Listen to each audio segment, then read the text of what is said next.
안녕하세요. 부동산을 보는 눈 리얼아이 박감사입니다.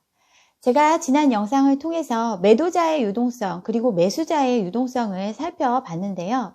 부동산에 흘러들어온 유동성은 정말 많이 있는데 그 유동성의 대부분이 소수의 매도인, 즉 1, 2급 매도인한테 집중되어 있다고 설명을 드렸습니다.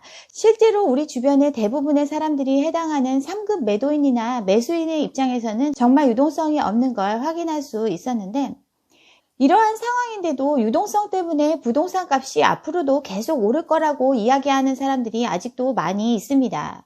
그런데 정부는 수차례 대책을 통해서 이제 더 이상 부동산 시장으로 유동성이 흘러들어오지 못하도록 그 고리를 차단했기 때문에 유동성은 앞으로 더 흘러들어오기 힘들어요. 작년에 강력한 대책이 나왔었죠. 12.16 대책의 주요 내용 중에서 가장 강력하다고 볼 수 있는 게 15억 초과 아파트에 대한 주담대를 금지한 겁니다.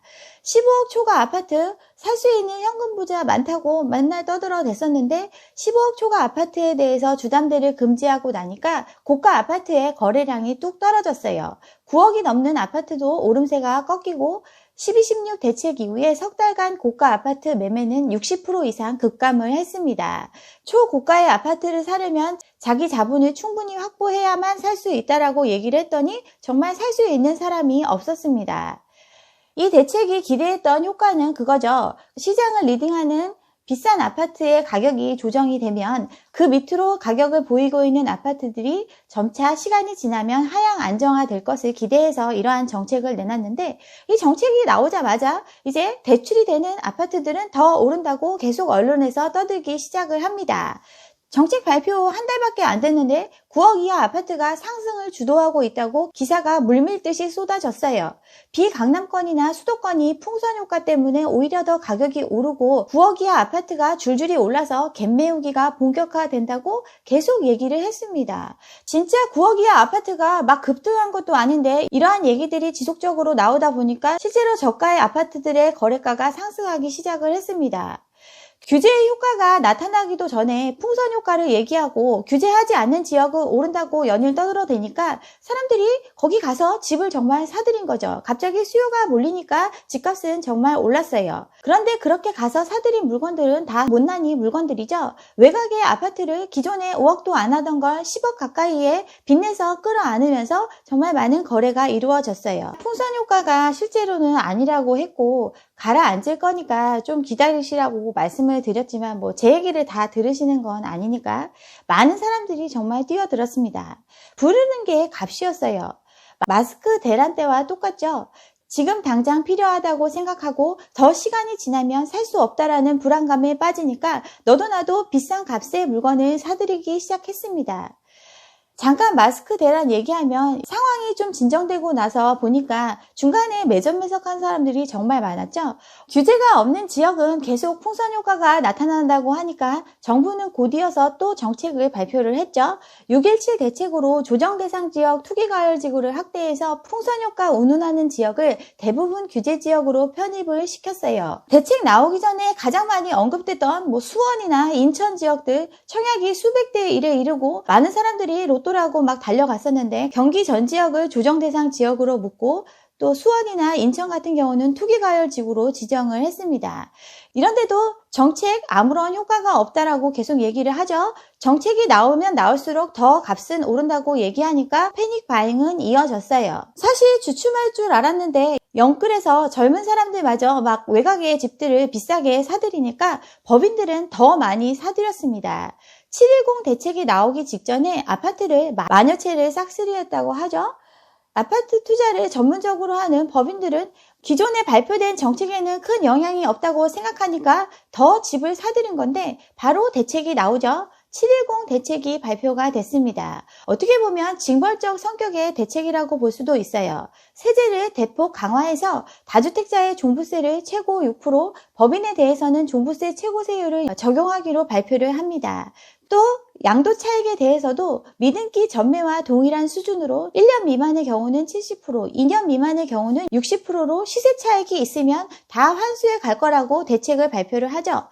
이 대책이 나오고 나니까 법인은 정말 발등에 불이 떨어졌다고 생각하고 이제 매물을 풀어내기 시작을 했습니다. 정부가 수십 차례 대책을 발표했지만 계속 부동산 시장이 과열이 이어질 수 있었던 건 정부도 좀 안일하게 생각한 부분이 있었기 때문이에요. 임대사업자 대책 같은 경우는 워낙 전세에 대한 불안감이 컸기 때문에 전세시장 안정화를 위해서 임대사업자 혜택을 줄 테니까 임대사업 등록하라, 이런 취지로 시작을 했을지 몰라도 이 제도를 활용해서 오히려 더 많은 사람들이 뛰어들게 만든 책임이 있습니다.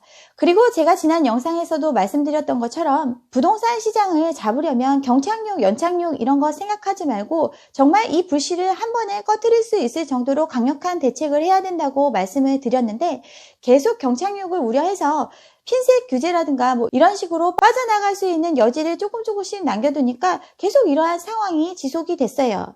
많이 늦었지만 이제 어느 정도 대부분의 구멍을 막은 상황입니다. 아직도 조금 미흡한 점이 있죠. 규제지역이나 조정대상지역 해제 뭐 이런 걸로 또 투기꾼들이 몰려갈 수 있는 여지를 주고 있습니다. 서울 인근의 유일한 비규제지역인 김포가 금포가 됐다고 하면서 계속 언론에서 떠들고, 하향 안정세를 보이고 있던 부산 같은 경우도 조정대상 지역을 해제하면서 집값 상승률 1위를 기록하게 만들죠. 어쨌든 수많은 대책이 나왔고 이 대책은 당분간 계속 유지될 예정입니다. 정책의 효과가 서서히 나타나고 있죠. 부동산 거래 절벽이 본격화되었습니다. 서울 아파트 같은 경우는 매매량이 57% 급감을 했고 매도자나 매수자 모두 관망하고 있는 상황이 됐어요. 중개업소도 팔이 날리는 중개업소가 많이 늘었죠. 매출이 7년 만에 최대폭으로 급감을 했다고 합니다. 8월 한 달 동안 서울은 전달 대비해서 46%나 거래가 줄어들었어요. 정책의 효과가 서서히 나타나고 있다고 말씀드렸는데, 2기 신도시 대부분의 지역을 규제지역으로 지정을 했더니 그렇게 뜨거웠던 청약이었는데 2기 신도시에서 미분양이 나오기 시작을 하죠.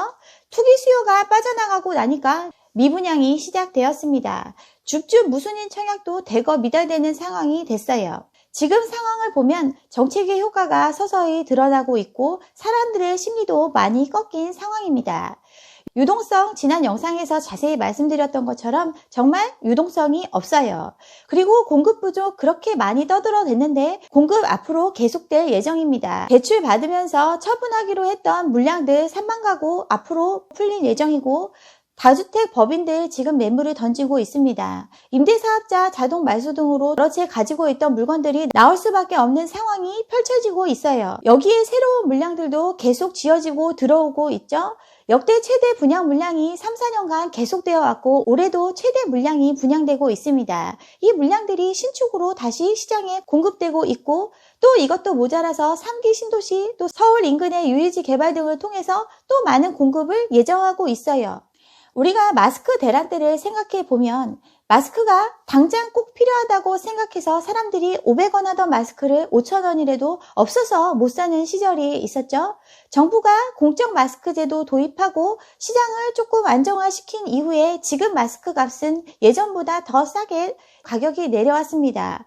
그때 5,000원을 주고 마스크를 샀던 사람들이 지금 그 마스크의 가격이 5,000원이 맞다고 생각하지 않는 것처럼 아파트 시장도 곧 그러한 상황이 올 거예요. 집은 필수제입니다. 꼭 사람들이 살아가는데 필요한 공간이죠. 그런데 사람들이 어느 순간부터 오른다고 하니까 투자의 대상으로 삼고 너도 나도 집을 사재기하기 시작했죠. 유동성 저금리의 영향으로 더 집값이 오른다고 하고 앞으로 공급이 없어질 거라고 하면서 더 오를 거라고 하니까 사람들이 꼭 쥐고 안 놓고 있어요. 그렇게 사들인 사람들이 제가 지난 매도인 영상에서 말씀드린 것처럼 3급 매도인으로 많이 편입이 됐고요. 이 사람들 모두 당장 파는 건 아니겠지만 결국 시세 차익을 위해서 투자의 목적으로 사들인 사람입니다. 팔기 위해서 보유하고 있는 거예요. 수많은 정책을 했고 시장으로 들어올 유동성이 없는 상태에서 가격이 안정이 되고 난 후에 사람들은 어떻게 생각할까요? 강남에 30억이 당연하고 서울 외곽에 10억 하는 건 당연하다고 생각한 지금의 생각이 계속 유지될 수 있을까요? 빚내서 산 집 제발 누가 사줬으면 하는 상황이 오게 됩니다. 네, 여기까지 오늘 준비한 내용이고요. 오늘 제 영상이 좋았다면 좋아요와 구독 잊지 마시고 다음 영상도 함께 해주시기 바랍니다. 감사합니다.